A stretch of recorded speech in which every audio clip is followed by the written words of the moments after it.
Bismillahirrahmanirrahim. Assalamualaikum warahmatullahi wabarakatuh. Perkenalkan, nama saya Muhammad Bayyaki Abdullah dari kelas IATA.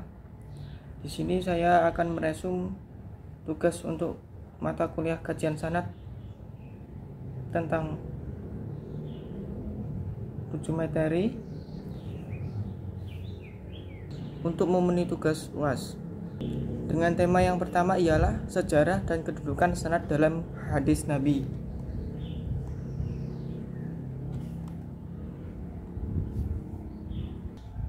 Hakikat sanad hadis. Pengertian sanad hadis. Sanad berasal dari bahasa Arab yang artinya ialah penyandaran suatu pada suatu yang lain. Sedangkan al-sanad bisa berarti bagian depan ataupun bawah gunung ataupun kaki gunung karena dialah penyangga. Kata isnad dalam hadis berarti kita bersandar kepada periwayat untuk mengetahui pernyataan Nabi SAW. Isnad mempunyai dua istilah, yaitu wajib dan thoriq. Secara istilah ilmu hadis, sanad berarti ialah silsilah periwayat hadis yang menghubungkan kepada matan hadis dari beliau terakhir sampai kepada Nabi Muhammad SAW. Adapun istilah yang terkait dengan sanad ialah pertama isnad, yang kedua musnad, yang ketiga ialah musnid. Pengertian istilah sanad. Istilah sanad dalam ilmu hadis ialah isnad berarti mengangkat atau menyederhanakan suatu hadis yang mengatakannya.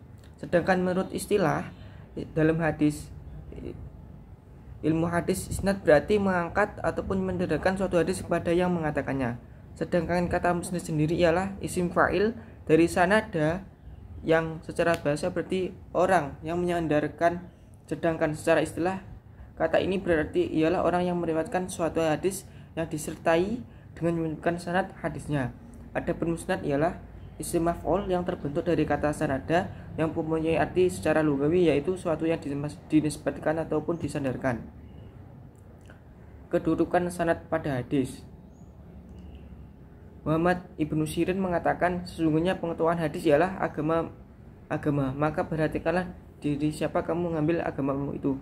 Maksudnya dalam menghadapi suatu hadis maka sangat penting diteliti terlebih dahulu untuk para periwayatnya yang terlibat dalam sanad hadis yang bersangkutan. Kedua, Abdullah Ibnu Al-Mubarrok menyatakan sanad hadis merupakan bagian dari suatu agama.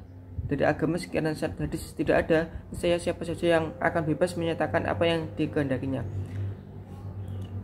Yang ketiga, yaitu dari Nuruddin Al-Idr. Sistem sanad itu merupakan salah satu keistimewaan umat Islam yang tidak dimiliki umat yang lain. Unsur-unsur dari sanad hadis sendiri terdapat 3 macam. Yang pertama yaitu rijalul sanad, yang kedua istishalul ruwat, yang ketiga ialah tahammul wal ada. Pengertiannya sendiri ialah rijalul sanad ialah perawi-perawi yang ada di dalam sanad dari yang pertama sampai dengan yang terakhir. Unsur utama dari sanad yang harus diperhatikan ialah apakah semuanya dipercaya sebagai periwayat hadis atau thiqah ataupun tidak.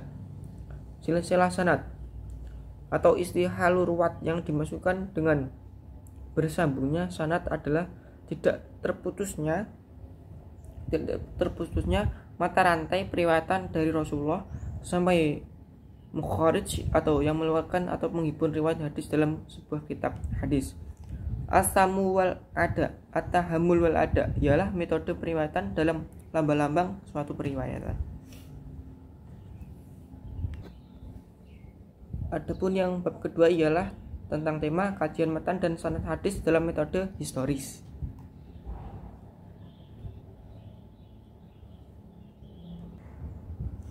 Dalam meneliti suatu sanad matan diperlukan 5 syarat, yaitu yang pertama mencari biografi perawi, membahas keadilan dan kedobitan perawi, ketiga membahas kemutasilan sanad atau sanad yang bersambung, ketiga membahas syadz dan membahas ilat hadis.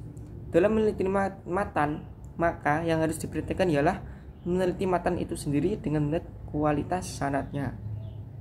Yang kedua meneliti susunan matan yang semakna, dan yang terakhir ya meneliti kandungan matan.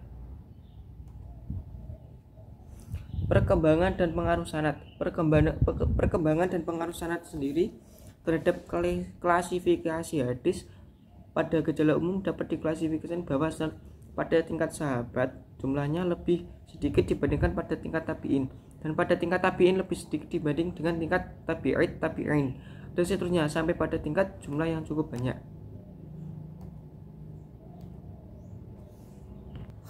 Untuk yang materi ketiga ialah eksistensi sanad dalam hadis.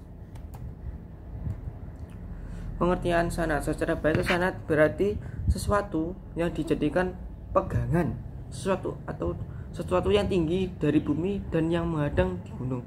Kata ini juga berarti tempat sandaran, karena memang kata sada fi'il madinya berarti bertelekan atau bersandar. Sedangkan menurut istilah sanad sendiri berarti jalan matan, yaitu rangkaian nama-nama perawi yang menyampaikan sebuah hadis dari sumbernya atau rangkaian para perawi yang menyampaikan kepada matan. Urgensi sanad. Sanad sendiri menjadi pembeda umat Islam dengan umat lainnya. Sanad merupakan suatu potensi kekuatan Islam yang tidak dapat ditandingi oleh umat lainnya. Dengan adanya sanad, secara umum ajaran Islam dapat steril dari segala macam bentuk perubahan, infiltrasi dan mempemutarbalikkan. Sedangkan dari pihak lain, ajaran yang dibawa oleh Rasul selain dari Muhammad tidak memiliki imunitas semacam itu. Abu Hatim Al-Razi mengatakan, tidak ada suatu umat pun sejak Nabi Adam alaihissalam diciptakan yang memiliki suatu standar atau pegangan untuk memelihara altar para rasulnya selain dari umat Islam itu sendiri. Muhammad Ibnu Hatim Al-Mazfar juga mengatakan, sesungguhnya Allah Subhanahu wa taala setelah memuliakan dan melebihkan umat Islam dengan isnad.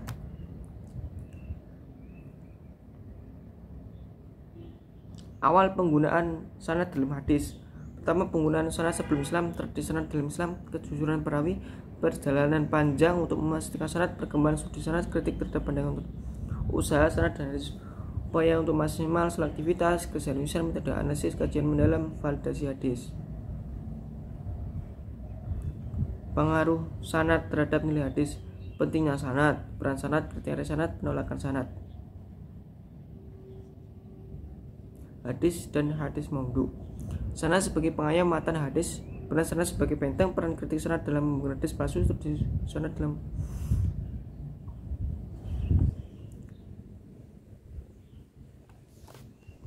bab selanjutnya ialah i'tibaru sanad dalam hadis. I'tibar sanad. Sebelum dilakukannya i'tibar, terlebih dahulu dilakukan kegiatan takhrij hadis sebagai langkah awal untuk penelitian hadis yang akan diteliti. Maka seluruh sanad sendiri dicatat dan dihimpun, kemudian dilakukan i'tibar. I'tibar menurut bahasa ialah al-i'tibar, masdar dari kata i'tabaro. Sedangkan mana i'tibar sendiri ialah memperhatikan ataupun meninjau suatu perkara untuk mengetahui sesuatu jenis lainnya. I'tibar sanad itu ada 3, yaitu i'tibar diwan, i'tibar syah, dan i'tibar fan. I'tibar diwan artinya mendapatkan informasi kualitas hadis dari kitab-kitab yang asli, yaitu musannaf, musnad, sunan, dan sahih. Contohnya kitab Al-Jami'ul Sahih wal Bukhari, Sahih Muslim, ataupun Sunan Abu Dawud. Kedua, i'tibaru syarah artinya ialah mendapatkan informasi kualitas hadis dari kitab-kitab syarah, yaitu kitab-kitab kutipan hadis seperti Bulughul Maram, Nailul Autar, Lu'lu' wal Marjan, atau Riyadhus Shalihin. Yang ketiga ialah i'tibaru fan, yang artinya mendapatkan informasi kualitas hadis dengan menelaah kitab-kitab fan tertentu seperti fan tafsir, fikih, tauhid, tasawuf, dan akhlak yang memuat dan mengutamakan hadis yang pembahasannya. Sanad sendiri menurut Al-Ja'ja Al-Khatib ialah jalan matan hadis, yaitu silsilah para perawi yang menukilkan matan hadis dari sumbernya yang pertama. Dari definisi ini ditemukan substansi sanad ialah rangkaian yang menyampaikan seseorang kepada matan hadis. Rangkaian itu ialah orang yang saling menghubungkan dan menyadarkan informasi yang dibawanya atau disampaikannya kepada yang lain, sehingga hal itu membentuk mata rantai yang disebutkan ia berkedudukan sebagai mata rantai, maka sanad tidak diterima jika terputus. Dengan dilakukannya i'tibar sanad sendiri, maka terlihat jelas seluruh jalur sanad hadis yang akan diteliti.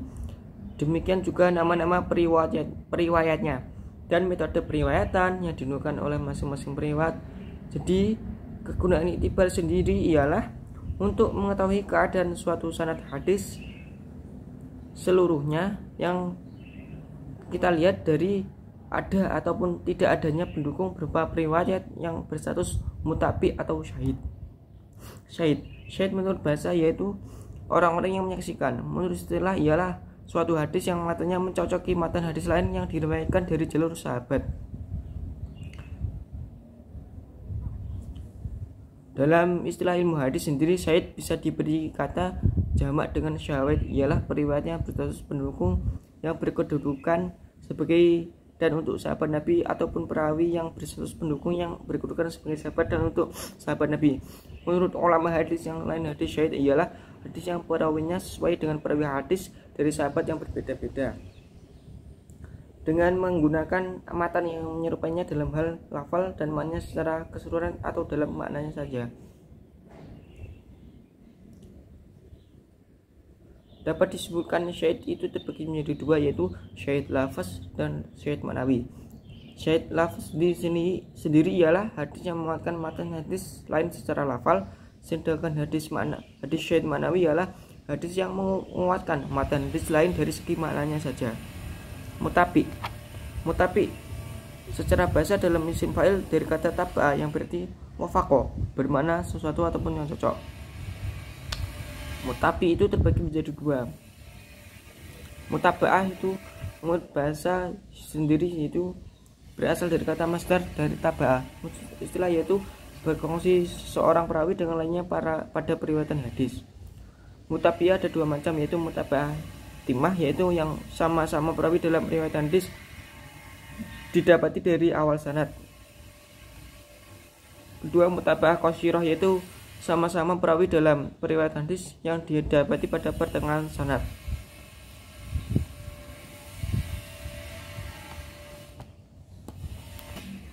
Bab yang selanjutnya ialah kita akan bahas tentang kritik sanad hadis atau telaah metodologis. Pengertian sanad yang berasal dari bahasa yaitu sanadnya sunudan wa sanadan, yang berarti ruknu wa i'timadun, sandaran dan pegangan. Secara bahasa sanad yang berarti martafa'u minal ardi fi qabil jabali awil wadi, yang berarti puncak bukit. Menurut istilah sanad sendiri dimaknai dengan jalan yang menyampaikan kepada matan atau teks hadis. Jadi maksudnya sanad ialah rangkaian perawi yang menukilkan teks hadis dari sumber pertama. Urgensi sanad akan lebih tampak bila diperhatikan dan diarahkan kepada para perawi yang membentuk sanad itu sendiri. Karena meniti sanad akan dapat diketahui apabila istilah-istilah periwayatannya bersambung sampai kepada Nabi ataupun tidak. Juga bisa duit tentang pemberitaan dan mereka dapat dipertanggungjawabkan, di mana pada akhirnya diketahui nilai hadis yang diuraikan, ya apakah sahih, hasan ataupun dhaif, bahkan maudhu sendiri. Urgensi ini ditegaskan oleh Imam Asy-Syafi'i bahwa seseorang yang mencari hadis dengan tidak memperdulikan sanad seperti orang yang mencari kayu bakar di malam hari. Dia tidak tahu apa yang diambilnya, kayu bakar ataupun ular. Asal-usul perkembangan sanad sendiri, menurut Shadiq Bashir Nasr, tidak ada keterangan yang detail kapan siapa yang menggunakan pertama kali generasi pertama kali Islam atau sahabat. Di saat Rasulullah masih hidup, kebanyakan para sahabat tidak telah memikirkan persoalan sanad, dikarenakan mereka masih saling mempunyai, menjaga dan mempunyai komitmen dengan keislaman mereka.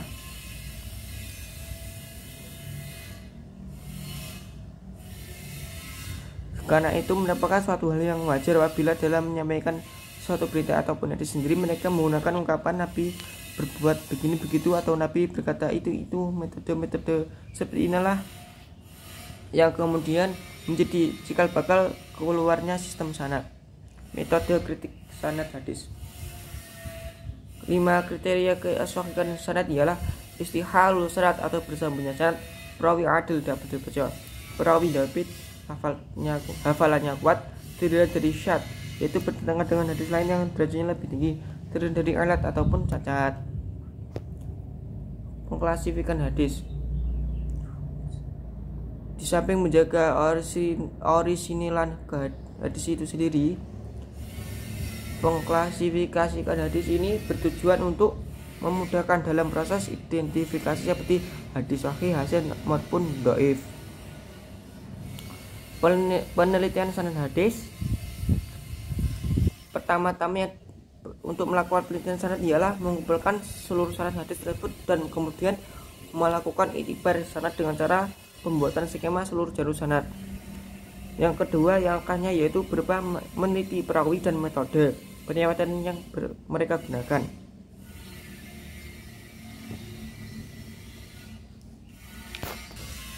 Bab yang keenam ialah telaah terhadap pemikiran Syuuti Ismail dalam kaidah kesahihan hadis. Biografi dan karya-karya Syuuti Ismail. Beliau lahir di Kota Lumajang, Desa Rawa Kangkung, Jawa Timur pada 23 April tahun 1943. Pendidikan Syuuti sendiri berawal di perguruan tinggi di Fakultas Syariah IAIN Sunan Kalijaga, Yogyakarta. Ia di sana berhasil meraih gelar sarjana yang pada tahun 1965. Kemudian ia melanjutkan pendidikannya di Fakultas Syariah IAIN Alauddin Makassar dan memperoleh gelar sarjana lagi pada tahun 73. Ia pun merasa tidak puas dengan gelar sarjana yang sudah ia tempuh 2 kali itu. Beliau pun memutuskan untuk melanjutkan pendidikannya dan studi purna sarjana SPS untuk tahun akademi 1978 sampai 1979.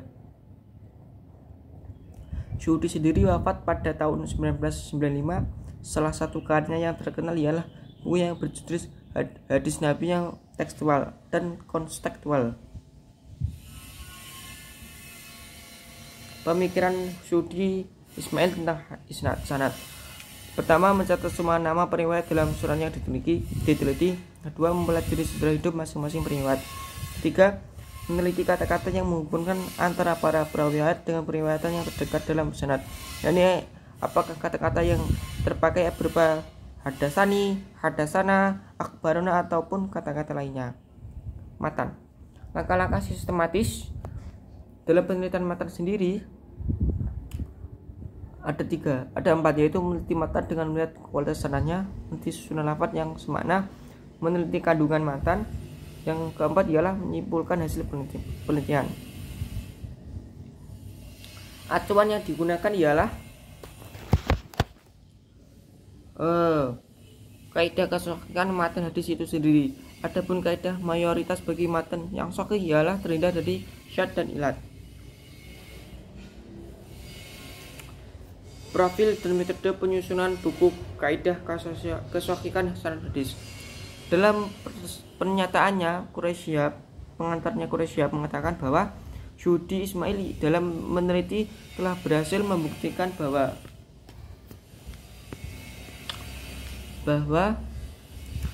kaidah kesahihan sanad hadis dalam batas-batas tertentu dapat juga dipakai untuk meneliti sumber sejarah.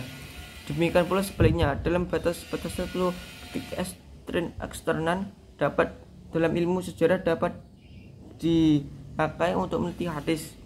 Baik faedah kesahihan sanad hadis berupa kritik dan sejarah semasa maupun syarat sebagai metode ilmiah. Syuuti menyajikan 2 kaidah dalam mengkritik kesahihan hadis itu sendiri. Pertama yaitu kaidah mayor dan kaidah minor. Kaidah mayor ialah berbagai syarat ataupun kriteria kesahihan suatu hadis yang bersifat umum. Sedangkan faedah minor yaitu unsur-unsur untuk faedah yang merupakan turunan dan perjelasan terperinci dari kaidah mayor.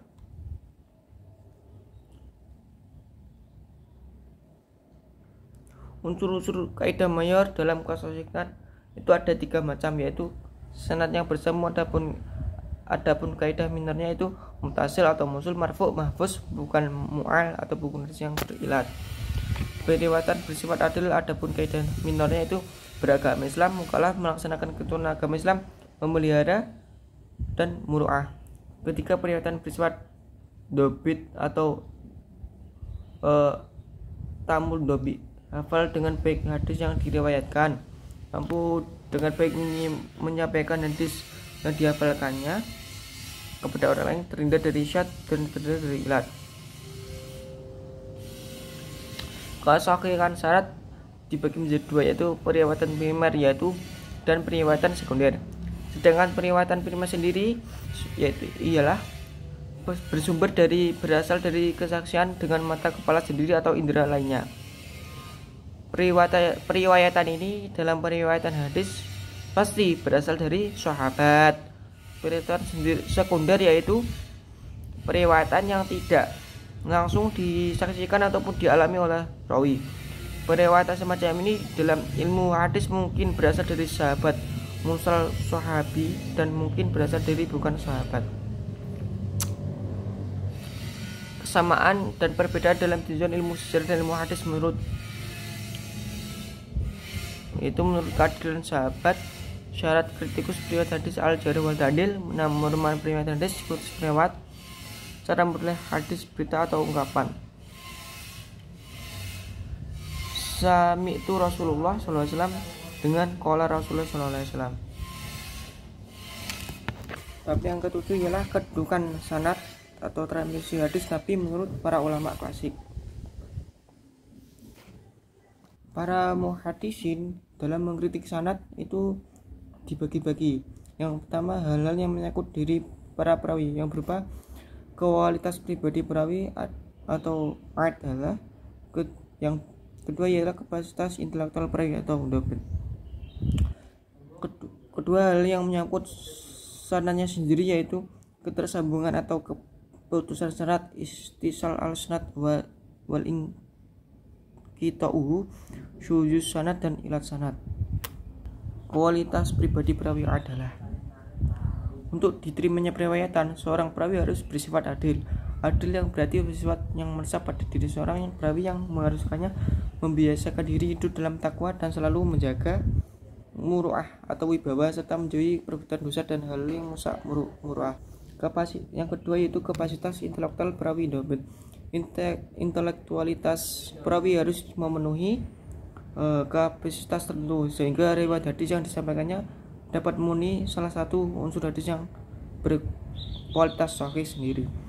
Oleh karena itu, seorang perawi harus dobit. Sifat yang dimaksud dobit di sini ialah seorang perawi yang hafal dengan sempurna hadis yang diterimanya, kemudian mampu hafal dan sempurna, kemudian mampu memahami hadis sendiri yang dipahaminya itu, serta mampu menyampaikan hadis tersebut dengan baik kepada orang lain. Ketersambungan sanad atau ittisalul sanad. Di antara syarat suatu hadis yang dapat diterima ialah sanadnya harus bersambung. Ketersambungan sanad ini berarti bahwa setiap perawi atau setiap orang yang dari rijalul sanad meriwayatkan hadis dari perawi sebelumnya. Hal itu berlangsung terus sampai pada sanad terakhir sehingga sampai pada Rasulullah SAW. Meneliti syuzuz dalam sanad. Penelitian sanad dinyatakan masih belum selesai bila penelitian tentang kemungkinan adanya syuzuz dan ilah belum dijelaskan dengan cermat. Penelitian terhadap keadaan perawi dan persambungan sanad hadis secara umum. Ada 3 definisi terkenal tentang hadis syuzuz yang dikemukakan oleh para ulama, yaitu definisi yang dikemukakan oleh Imam Syafi'i. Hadis syadz adalah hadis yang diriwayatkan oleh seorang yang siqah, tetapi riwayatnya bertentangan dengan riwayat yang dikemukakan oleh banyak perawi siqah juga. Menurut Hakim An-Nisaburi, hadis syadz ialah hadis yang hanya diriwayatkan oleh salah seorang perawi yang siqah dan hadis yang tersebut tidak memiliki sumber yang menjadi tabi bagi perawi yang siqah tersebut. Ketiga yaitu menurut Al-Hafiz Abu Ya'la Al-Khalil, hadis syadz ialah hadis yang hanya memiliki satu sanad, baik periwayatan ataupun siqah ataupun tidak, yang bertentangan dengan periwayatan siqah yang lain ataupun tidak.